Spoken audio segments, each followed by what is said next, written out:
How's it going, everyone? It's JoeMiner4501 and welcome to my personal Vainglory Beginners / Pro guide.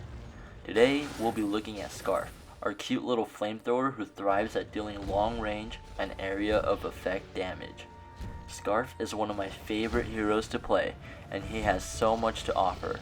Skaarf comes in 3 different unique skins: the Infinity Skaarf Tier 1 skin, the Infinity Skaarf Tier 2 skin, and finally the Ice Breathing Infinity Skaarf Tier 3 skin. Skaarf's first ability is Spitfire. Skaarf spits a fireball that burns and damages anything in its path and collides with the first hero, structure, or boss monster it hits. I recommend upgrading this ability first and overdriving it at level 8. Skaarf's second ability is called Goop.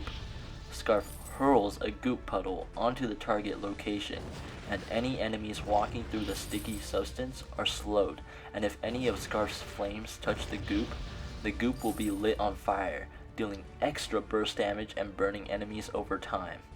I recommend upgrading this ability at level 2, but not overdriving it. Skaarf's ultimate ability is Dragon Breath. While Skaarf inhales deeply for 1.5 seconds, then exhales a burst of flame for 3 seconds, incinerating enemies in a cone in front of him. I recommend upgrading this ability at level 6 and overdriving it at level 12. Let's take a look at how to build Skaarf. Since Skaarf is a crystal power hero, I recommend starting the game with a swift shooter and a crystal bit. As you farm and gain gold from the lane or by killing enemies, start adding another crystal bit and some energy to help maintain the amount of energy you have. Don't forget to get boots, of course. As you progress through the game, I recommend building your first complete item into a broken myth and immediately selling your swift shooter either for some defense or another crystal bit depending on how you want to play.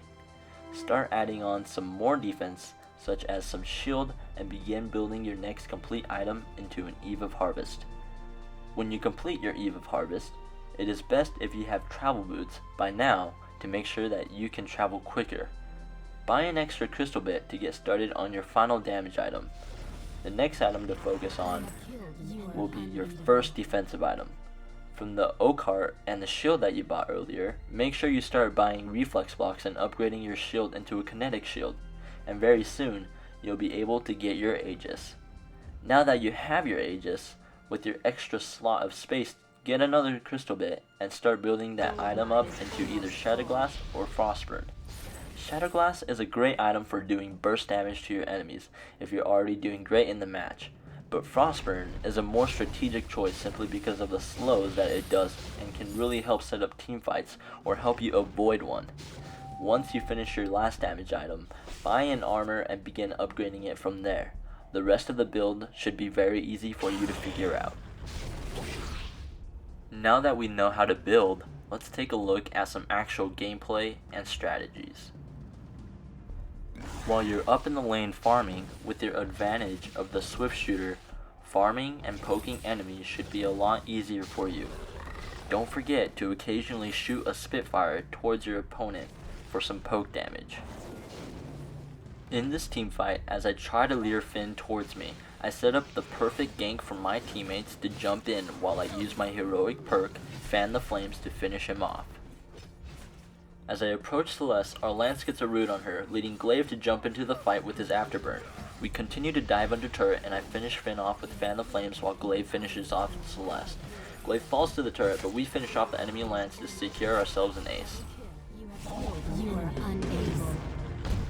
This next team fight, I try to use my Spitfire to poke from behind, hopefully getting a slow on the Finn. Unfortunately, Finn pulls our whole team in, which then falls with a stun and an ult from Celeste. I quickly move away from the enemies to try to poke from behind. I saw an opportunity for an ult, but was immediately noticed by Lance, who stunned me into the wall. Finn falls, but I am immediately followed up by a root from Lance, which I then put a goop underneath myself where he was standing, and it ignites with burst damage to finish him off. We then chase Celeste under turret, but my predictability of where I shot my Spitfire finished her off, resulting us in another ace. As me and my team are trying to take the Kraken, the enemy Finn pulls both our Glaive and Lance towards him. I began to drop the Kraken as I head up to help out my teammates. I see an opportunity to use my ult, but was once again caught out by Lance, who stuns me into a wall. Then ends up getting split up from his group, and I continue attacking, slowly killing him with a Spitfire and basic attack combo.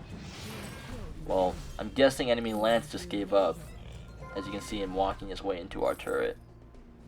Anyways, this ace gave us the victory for us to take home.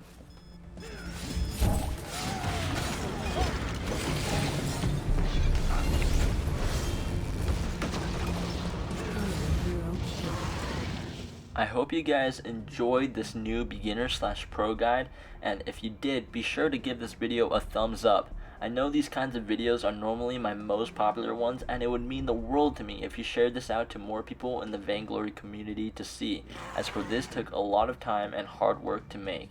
If you want to watch more videos, then hit that subscribe button so you'll know when a new video is up. Well, thanks for watching, and I'll see you guys all in the Halcyon Fold.